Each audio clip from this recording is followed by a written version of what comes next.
SADHGURU'S teachings.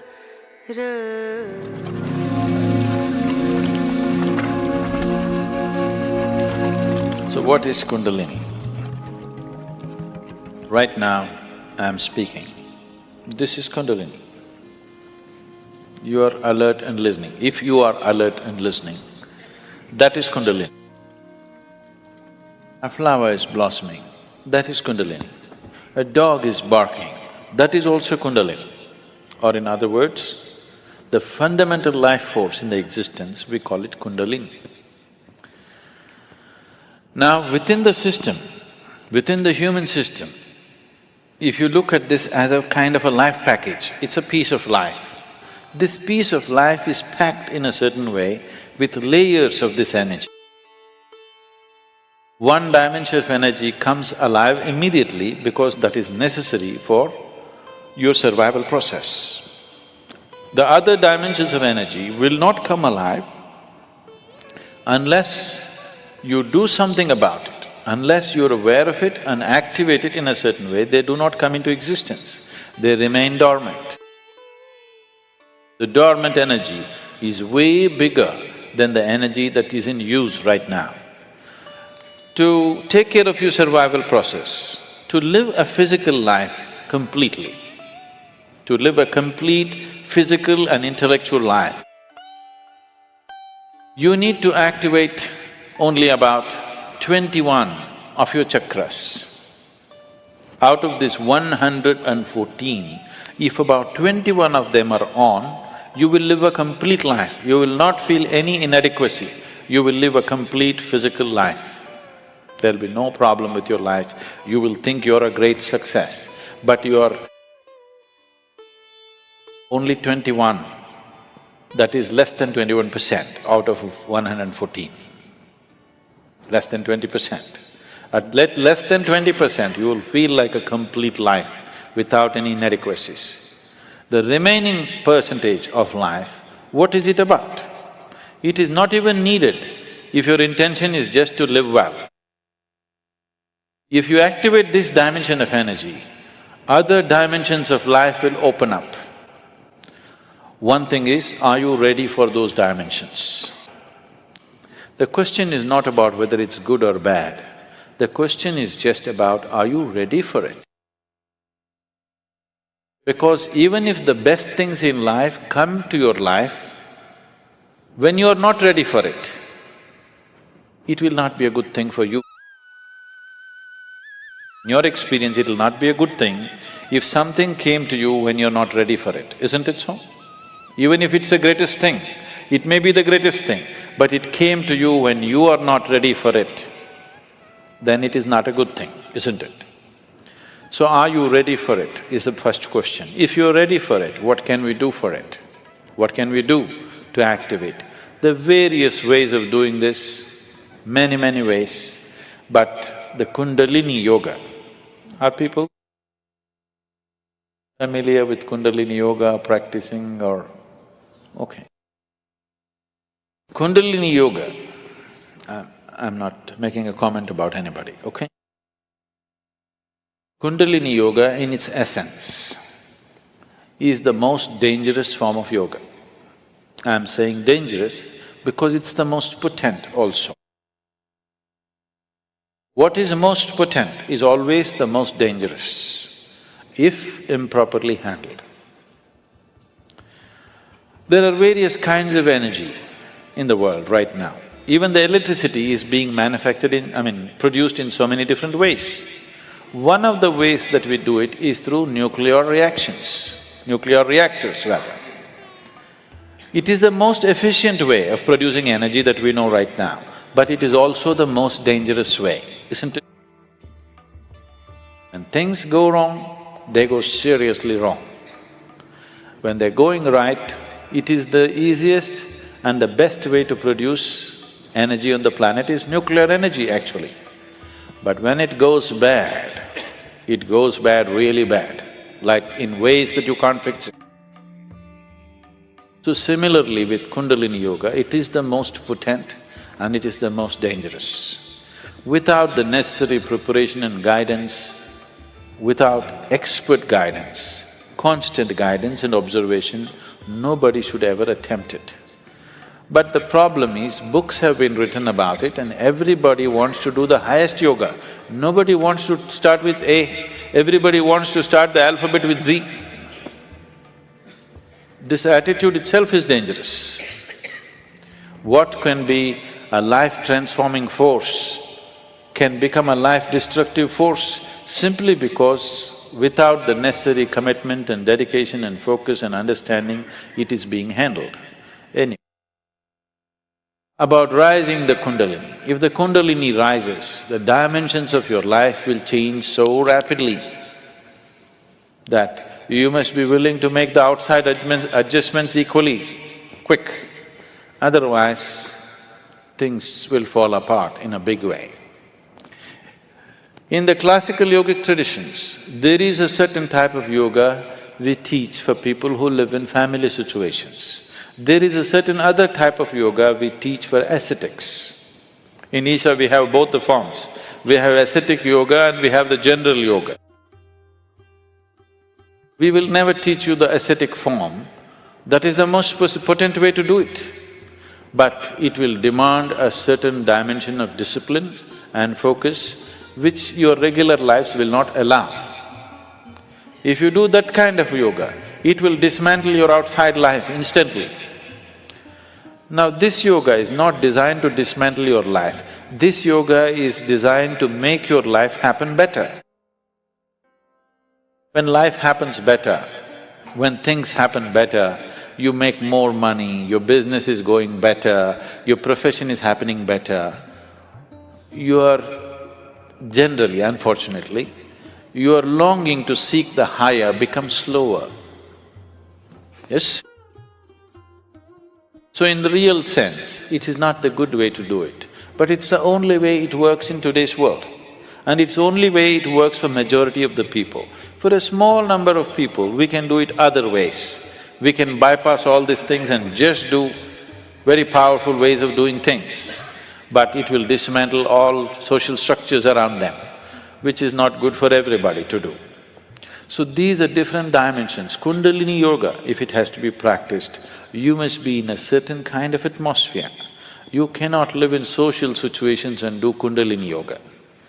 Otherwise, in the name of Kundalini yoga, you're doing something simplistic. Otherwise, Kundalini yoga can transform the way you are within days.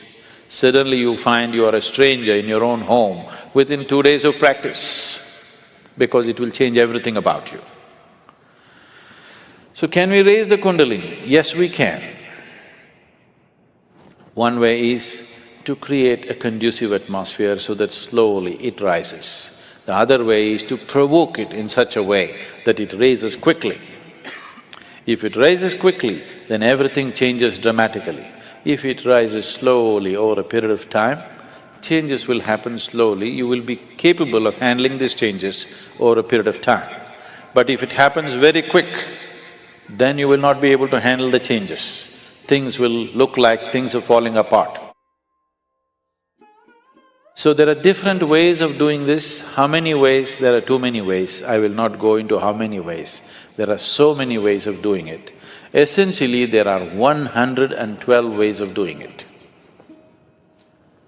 There are 112 ways in which you can take this up. From the base to… Oh, for this you have to know the structure, otherwise it'll become very elaborate.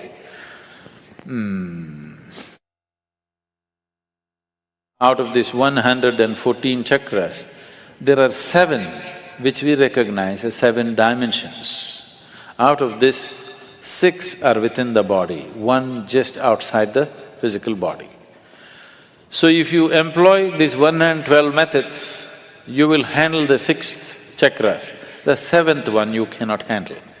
There are 112 ways in which you can attain to a chakra which we refer to as Agna.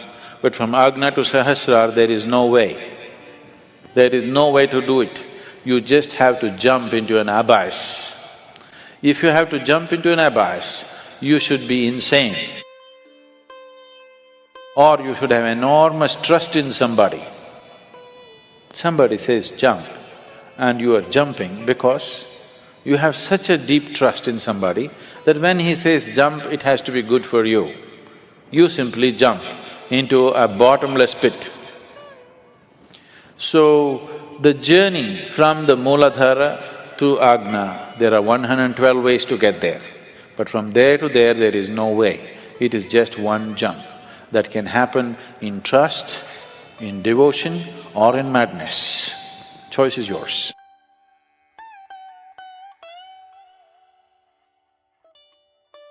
Just got to be introduced, that's all. You're paying too much attention to everything around you, not enough attention to this one. But the quality of your life is essentially determined by how you carry this one. Yes or no? This moment, what kind of clothes you're wearing, what kind of car you parked outside, what kind of home you live in does not determine the quality of your life. This moment, how joyful are you feeling within yourself determines the quality of your life, isn't it so? Nothing has been done about it. You think it'll happen in consequence, and you're setting impossible goals for your happiness. If I have to be happy, my wife should be like this, my husband should be like that, my children should be like this, the world should become some other way. Well, these are impossible conditions you're setting for your happiness and peacefulness.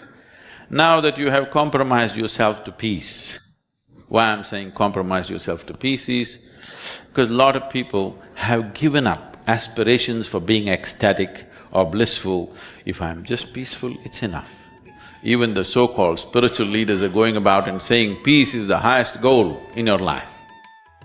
Peace is not the highest goal in your life.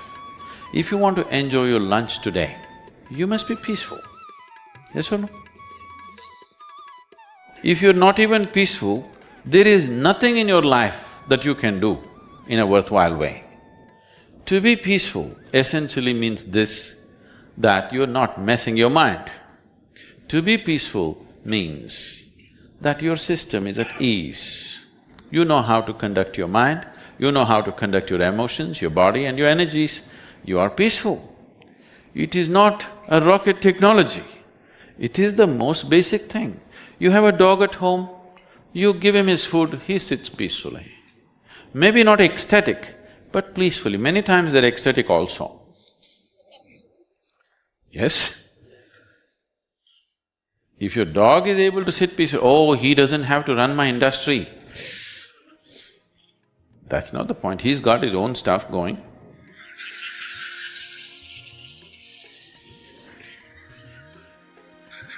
See, it has nothing to do with the external activity that you're doing. It's got something to do with the internal systems as to how they're functioning. Essentially, it means neither your body, nor your mind, nor your chemistry, nor your emotions, nor your energy are taking instructions from you. They're doing their own thing. Once your machine is not in your control, being peaceful is impossible. I'll tell you, you get into your car and now you go there and you want to turn this way, you do this to the steering, it goes this way. Can you peacefully drive this car? Can you? No. Anxiety is natural, isn't it? This is what has happened to your vehicle. It's out of control. You've never done anything to find out where the steering wheel is, first of all. This is not that simple as a car, this is a super computer. Now the problem is most people have not even bothered to find the keyboard. They think if they do this, somehow it'll work. When you're given such a highly sophisticated machine, if you do not conduct it properly, it will cause many problems to you. By accident it's working. I want you to know this is made this way. If you hold your hands like this, it'll breathe one way. If you just turn it around, the very way you breathe, the breathing pattern itself changes in your lungs. You can try it if you want when you have the time. This way, this way. I'm saying everything that you do, fundamental changes are happening in this machine because it's such a sophisticated machine. It's more than a touch screen, if you just wish it, it will happen. When you have such a sensitive and sophisticated machine and you are operating like a blacksmith, then being peaceful seems to be difficult. Peace is not the highest goal in your life, it is the most fundamental requirement. Don't ever set peace as the highest goal. If you do that, you will only rest in peace. You must see, to be peaceful is the first thing in your life, isn't it? If you want to do anything sensibly in your life, if you want to conduct any situation in your life sensibly, to be peaceful and happy is fundamental. Such a fundamental thing is rising to heavens these days. People think they're going to be peaceful somewhere else, not here, because you have never paid attention to this machine, never paid attention to the internal mechanism of how a human being functions, what is the basis of everything that's happening within you. It takes a little bit of attention. That's why our basic program is called as inner engineering. We have engineered the whole world the way we want it. Much comfort and convenience has come, but well-being has not come, isn't it? Because well-being will not come. Well-being will come only when this is engineered the way you want it, only then you will know well-being.